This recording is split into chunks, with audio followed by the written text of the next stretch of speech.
Bonjour à tous, j'espère que vous allez excellemment bien. Aujourd'hui on se retrouve pour parler cyclisme, pour faire la présentation d'une nouvelle course. Et aujourd'hui c'est Kuurne, Bruxelles-Kuurne. On va revenir sur cette classique, mi-wallonne, mi-flamande, du côté du calendrier. Une course toujours assez incertaine, on essaiera de vous expliquer pourquoi. N'hésitez pas à vous abonner à la chaîne, à réagir dans les commentaires, à mettre un pouce bleu, à partager la vidéo sur les réseaux sociaux, notamment auprès de vos proches, si vous pensez que ça peut les intéresser. Dans les commentaires, n'hésitez pas à me dire qui vous a plu, qui vous a déçu, qui vous allez suivre, surtout, qui sont vos favoris pour cette épreuve. Si vous avez les moyens et que vous voulez soutenir mon travail, vous pouvez faire un super thanks, ça se passe dans les commentaires. Je remercie les gens qui font cet effort. Vous pouvez également rajouter la petite cloche, comme ça vous êtes au courant des dernières vidéos qui sortent. Et plus vous cliquez vite sur une notification sur une miniature, plus les vidéos sont mises en avant. N'hésitez pas aussi à faire un petit tour sur la page YouTube, parce que là, le week-end étant extrêmement chargé en nombre de vidéos, il se peut que YouTube fasse pas des notifications à chaque fois. Hein. Vous savez que c'est le gros problème de YouTube avec moi. C'est quand vous faites plusieurs vidéos dans la journée, il a un peu du mal YouTube avec les notifications. Dans ce cas-là, faites un petit tour sur la page de la chaîne. Si vous pensez que vous avez raté quelque chose, vous avez également les playlists. Notamment, il y a une playlist spéciale pour les Flandriennes et notamment les présentations des courses flandriennes, mais il y aura également une playlist sur les débriefs des Flandriennes qui sera disponible en podcast. Vous savez que c'est les playlists podcast, vous pouvez les retrouver également en podcast, ces playlists-là. Que les choses sont bien faites. Voilà, faut juste que je fasse une petite manip ce soir pour la transformer en podcast. C'est peut-être déjà fait au moment où je vous parle. On commence tout de suite avec cette vidéo, le Kuurne, Bruxelles-Kuurne. Oui, comme je disais, l'une des courses les plus incertaines de la saison. Pourquoi ? Parce que les difficultés se concentrent vraiment sur le milieu de la course. C'est-à-dire qu'il faut diviser la course en 3 tiers. Premier tiers, déjà, c'est une mise en route assez corsée quand même, mais bon, ça reste une mise en route. Deuxième tiers, on retrouve la majorité des difficultés. Donc beaucoup de difficultés dans ce deuxième tiers de course, et là on retrouve les monts pavés, et beaucoup de monts surtout sur le parcours. Et puis vous avez le dernier tiers. Le dernier tiers, il est plutôt plat, et puis surtout il y a quasiment plus de pavés dans le dernier tiers. Oui, c'est une course où en fait les coureurs qui ne sont pas rapides, il faut qu'ils fassent l'écart au milieu de course. Ils sont obligés de partir de loin. Si tu pars pas de loin, c'est mort. À 60 bornes de l'arrivée, c'est trop tard. Donc il faut partir à 80-90 km de l'arrivée, tenter des coups. Et puis après, espérer qu'on n'arrive pas à s'organiser derrière et qu'on n'arrive pas à revenir sur vous. Des années, ça se finit au sprint. Certaines années, un coureur seul arrive à sortir. Parfois dans les secteurs pavés. Parfois dans le final aussi, parce que comme on a beaucoup roulé dans la journée et qu'il y a eu beaucoup d'attaques, souvent sur le parcours autour de Kuurne, on a du mal à s'en sortir et on est un petit peu fatigué. Donc c'est vraiment une course où énormément de coureurs peuvent s'imposer. C'est très très dur de notifier un petit peu des favoris, parce qu'on peut avoir à la fois les spécialistes des Flandriennes, mais aussi des coureurs avec des bonnes pointes de vitesse qui peuvent vraiment bien s'en sortir aussi sur cette épreuve. Donc il faut toujours faire attention. Autre chose, la vérité du samedi n'est pas forcément celle du dimanche.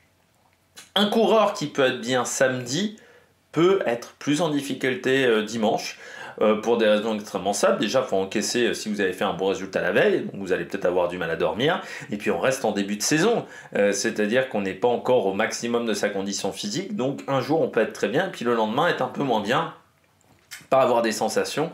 Et l'inverse aussi, c'est-à-dire des coureurs qui viennent de reprendre, n'ont pas beaucoup de jours de course dans les pattes. Samedi, ça peut être un peu dur. Par contre, dimanche, ils peuvent être beaucoup mieux.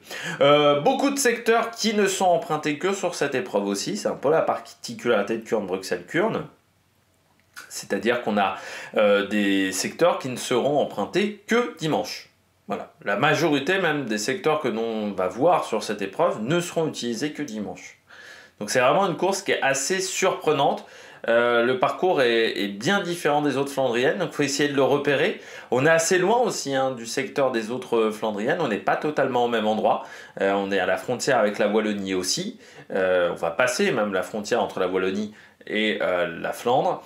La Wallonie, la région de Bruxelles et la Flandre. Donc il faut toujours faire attention également de ce côté-là. Et puis les 60 derniers kilomètres qui peuvent permettre des regroupements aussi, et c'est pour ça que c'est une course souvent à suspense. Kuurne, Bruxelles, Kurn, Bruxelles-Kurn même, hein. Je devrais plutôt mieux prononcer Kurn, Bruxelles-Kurn. Allez, on regarde tout de suite la présentation du parcours. Alors, on va regarder le parcours en détail un petit peu plus tard. Là, je vous montre un petit peu le parcours en large, en gros. Donc, comme je vous disais, hein, cette première partie de course, déjà c'est corsé, mais c'est pas là où c'est le plus dur. Le deuxième tiers ici, hein, à partir du Bosenarstraat, où là ça va vraiment être beaucoup plus compliqué. Et puis la fin, à partir du Kluisberg, après le Kluisberg, vous voyez, il reste encore 60 bornes, sauf qu'on aura 15 secteurs pavés. Et ce secteur, ce circuit autour de Kurn, que je vous montrerai également en détail dans cette vidéo sur la carte, hein, ce secteur de Kurn. On regarde tout de suite les différentes difficultés du parcours un petit peu plus en détail grâce à Vélo Futé. Ça commence d'entrée, hein, après une vingtaine de kilomètres, avec le Tiegenberg, 179 km de l'arrivée. Bon, c'est pas extrêmement dur, hein, c'est 1400 mètres, c'est un mot qui n'est pas pavé, et vous voyez, c'est surtout la dernière partie qui est compliquée, hein. Ici, vous voyez sur le profil Vélo Viewer. On enchaîne une quinzaine de kilomètres après, vingtaine de kilomètres après, même plutôt, avec le Volkegenberg. Volkegenberg, c'est un mont pavé, 2000 mètres, une moyenne à 5,1%, mais un passage un peu plus important, 8,5, je dirais, dans le passage le plus compliqué de ce Volkegenberg. Donc c'est assez court, hein, la partie est compliquée, elle est sur 500 mètres. Et ensuite, ça ressemble plus à un secteur pavé traditionnel du côté de cette montée. Contrairement également aux autres courses, on ne repasse pas deux fois par le même secteur. C'est-à-dire qu'on prend les secteurs un par un. C'est une grande boucle, en fait. On part de Kurn pour arriver à Kurn, mais en fait, c'est une grande boucle que l'on va faire dans la journée. Le Holleweg, bah là aussi, Holleweg, pas très compliqué cette montée. Voilà, enfin c'est 1%, 600 mètres. Voilà, c'est plutôt très simple. Le Boenbeek, plus dur là, le Boenbeek. 1100 mètres, 4,8%. On est encore à 140 bornes de l'arrivée. Une petite pause de 13 km et on enchaîne avec le Gieterichstraat. Là, c'est 1,3% de montée. C'est surtout sur la fin où on a un peu plus de pente au niveau du faux plat montant. 250 mètres, donc c'est très court comme secteur.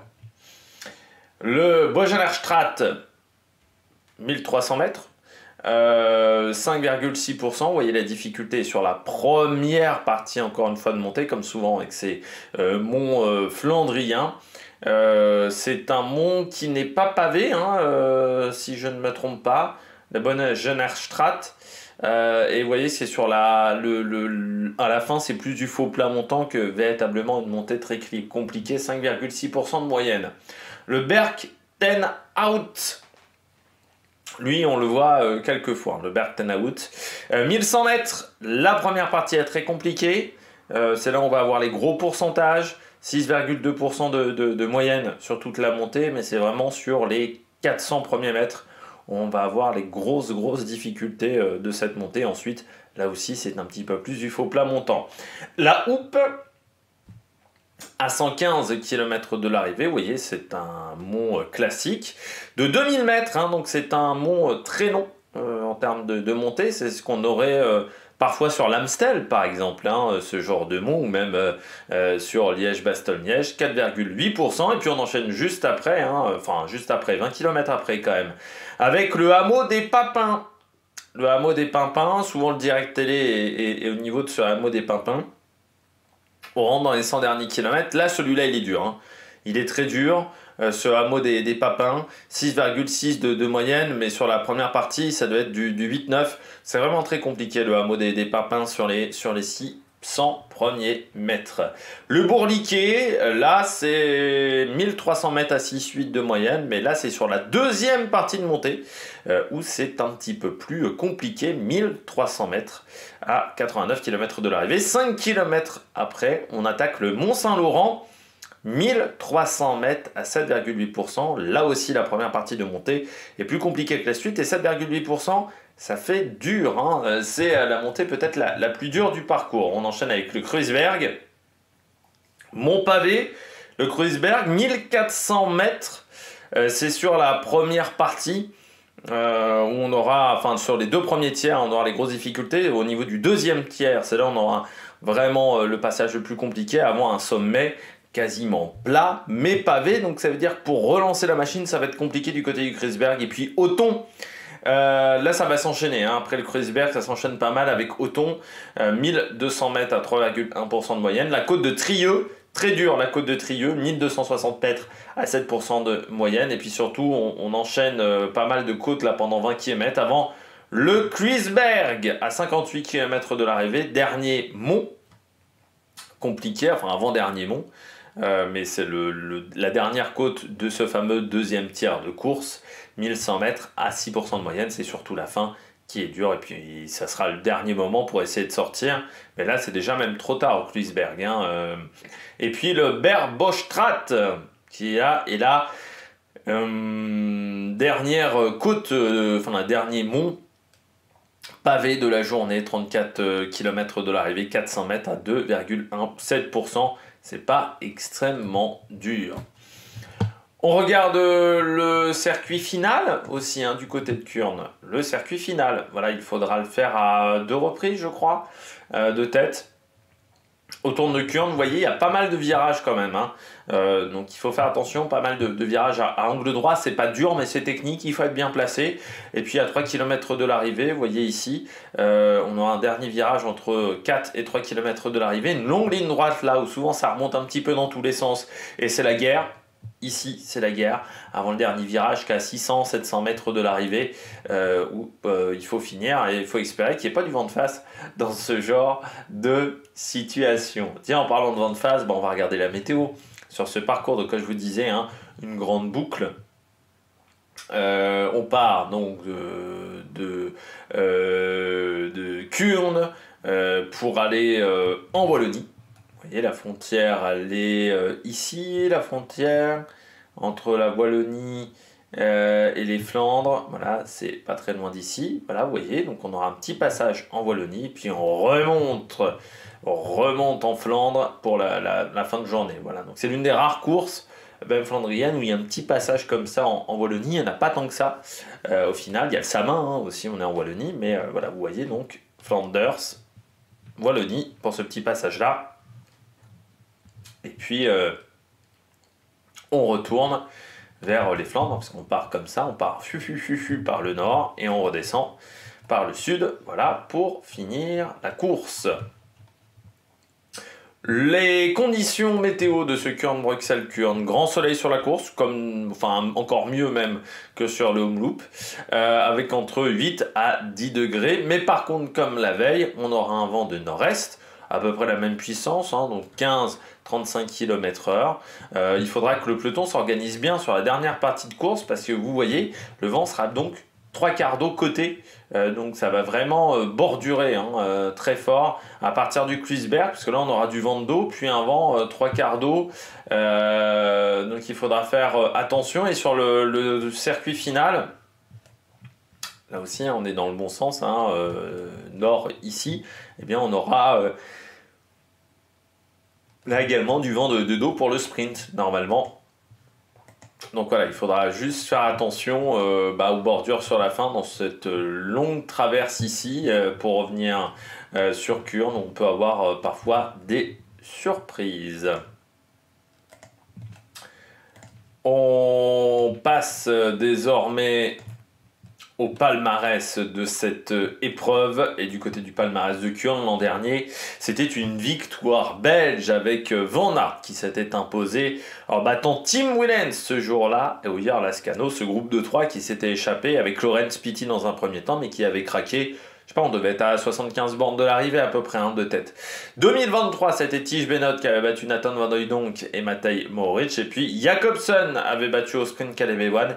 Hugo Hofstetter en 2022. En 2021, beaucoup de suspense avec Pedersen et Turgis qui étaient revenus à la dernière minute sur le groupe de tête et qui avait réussi en faisant un sprint de l'arrière à s'imposer, hein, en battant Thomas Pidcock. Et puis Asgreen, Nizzolo, Christophe. C'était en 2020, parmi les derniers vainqueurs, Bob Jungels 2019, grand numéro de Bob Jungels qui était parti à 25-30 bornes de l'arrivée.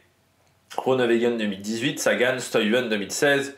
On a Cavendish en 2015, Tom Boonen en 2014, puis la course qui avait été annulée en 2013. Ça avait été une année extrêmement froide sur le Omloop et également sur cette épreuve-là. On avait annulé également la Drôme Classique la même année. Il y avait eu de la neige un peu partout, ça avait été un week-end très compliqué. Cavendish a gagné cette épreuve, Boonen à plusieurs reprises, Nguyen, Sinkapi notamment parmi les vainqueurs.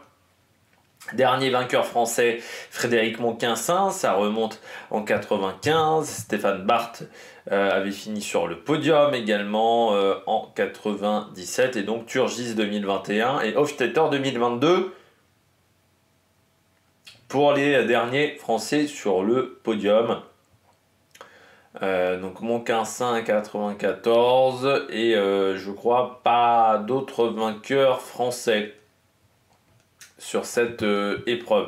Et puis Léon Vandaleux et Alfred De Bruyn, il y avait eu, alors je n'ai pas revérifié, mais je crois qu'il y en a un qui a annoncé vainqueur, sauf qu'en fait on voit sur la photo du journal qu'il n'est pas vainqueur. Je crois que c'est un truc comme ça, en 61. À vérifier, hein, il y a un truc comme ça de... pourquoi il y a deux vainqueurs? Parce qu'en fait il y en a un qui n'est pas véritablement le vainqueur, sauf qu'ils ont chacun gardé leur victoire à la fin du côté de cette épreuve.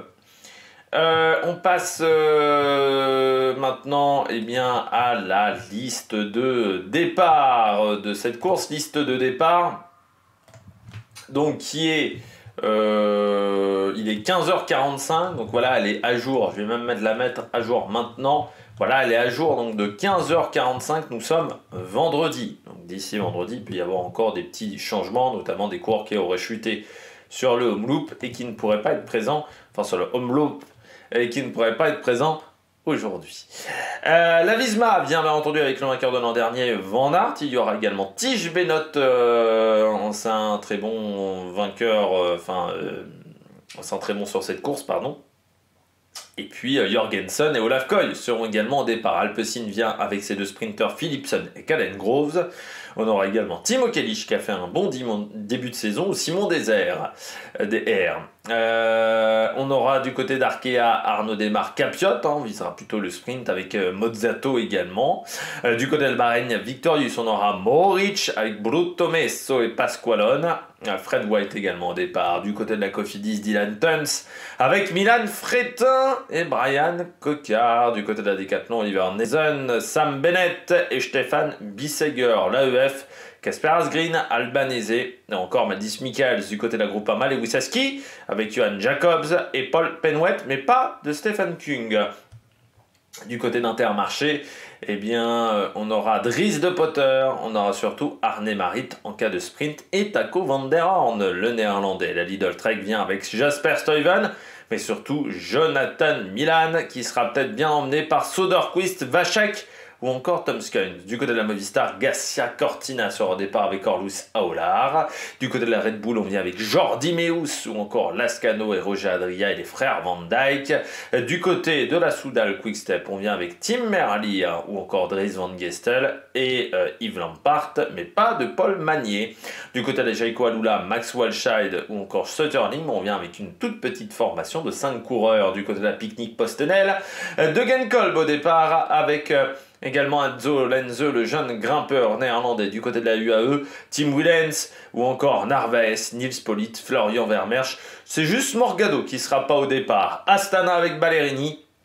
Mike Tennyson sera également présent. Israël vient avec Ethan Vernon, Riley Sheehan ou encore Jack Stewart, avec Hugo Hofstetter également. Du côté de la Lotto, on vient avec Stefan de Schrittener ou encore Alex Segart et Ariane Livins. Du côté de la Q36, on vient avec Nizzolo, Moschetti et Rory Tozen. Du côté de la Team Flanders baloise, on vient avec Jentel van de Velde ou encore Sibe de Wirt. Également du côté de la Tudor, Matteo Trentin ou encore Alexander Krieger. Et puis on a du côté de la Unibet Cubis en cas de sprint qui devrait être bien entouré. Du côté de la Uno X, Alexander Christophe et Warishkold. Et du côté de la Wagner Bazin, Pierre Barbier sera au départ, ou Michel Lambrecht, qui n'a pas été mauvais sur le dernier sprint du Tour de la Communauté de Valence. On poursuit avec la stratégie pour cette épreuve, eh bien, en gros, les non-sprinters, ils doivent sortir de loin. La seule option pour les mecs qui n'ont pas de pointe de vitesse ou qui ne sont pas les plus rapides, c'est de sortir loin de l'arrivée et puis essayer de désorganiser les équipes de sprinters un maximum. Il faudra faire attention au vent, hein, donc dans cette fameuse traverse là, pour remonter vers Kurn. Donc éviter de se faire avoir par des coups de bordure, mais en gros, derrière, il faut attaquer de loin, tu es obligé d'attaquer de loin sur cette épreuve.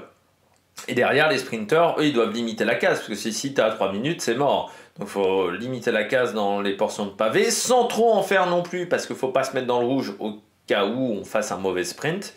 Et puis après, il va falloir faire attention dans le final, hein, dans ce fameux circuit final autour de Kurn, d'avoir encore du monde pour essayer de contrôler un maximum et d'essayer d'entourer au mieux les sprinters. Sinon, on pourrait se faire contrer par un coureur qui tenterait un coup du kilomètre.